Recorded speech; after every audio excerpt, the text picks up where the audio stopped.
ஆனா இது யார் பறக்க விடுறாங்கன்னே தெரிய மாட்டேங்குது. என்ன விஷயம் சொல்றாங்கன்னா, இந்த திமுகவுக்கு நெருக்கடி கொடுக்கணும் சீட்டு விஷயத்துல, அதனாலதான் இந்த பேச்சுவார்த்தையே நடக்கும். தப்பு இல்லையே, ஒரு கட்சி ஏதோ ஒன்ன பிடிச்சி நெருக்கடி கொடுத்து ஸ்டாலின் நெருக்கடியில ஈல்டானா நல்லது தானே. பட் ஸ்டாலின் அதை ஈல்டாக மாட்டாரு, தெளிவா இருக்கிறார். ஸ்டாலின் அவங்கள புறக்கணிச்சுட்டு காங்கிரஸ் தாவேகா அப்படி ஒரு கூட்டணி அமைஞ்சு அது எப்படி இருக்கும், அவங்க எதிர்காலம் எப்படி இருக்கும்? அப்படியெல்லாம் அணி அமைஞ்சு போகாத ஊருக்கு வழி சொல்றீங்க தம்பி. இந்த ஓட்டை வச்சுக்கிட்டு யாரு என்ன செய்ய முடியும்? 2% காங்கிரஸுக்கு இருக்கு. விஜய் வசந்த் வரை யாருக்கு டெபாசிட் கிடையாது. 3% ஜோதிமணி எடுத்தாங்க. பிக் மவுத்தா பேசுவாங்க. இவர் 4% எடுத்தாரு மாணிக் தாகூர். அவரு ரொம்ப பிக் மவுத்தா பேசுவாரு. வார்த்தை தான் உண்டு. அங்க வட தமிழகத்துல ராஜேஷ் நாசே ராமச்சந்திரன் யாதவ கம்யூனிட்டி சேர்ந்தவர்.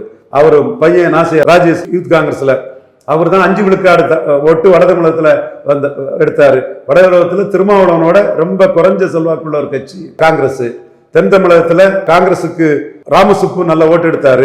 ராமசுப்பு எடுத்த ஓட்டெல்லாம் இன்னைக்கு பாருங்க, ஆலங்குளா அந்த ஏரியாவிலலாம் நாடார் சமுதாயம் காங்கிரஸ் கட்சி நாடார்களை புறக்கணிக்குதுங்கிற இதுல அவங்க சீமான் முன்னாடி போறாங்க. சாட்டை துரைமுருகன் கூட்டத்துக்கு மிகப்பெரிய அளவுக்கு அங்க கூட்டம் கூடியிருக்கு சுரண்டையில.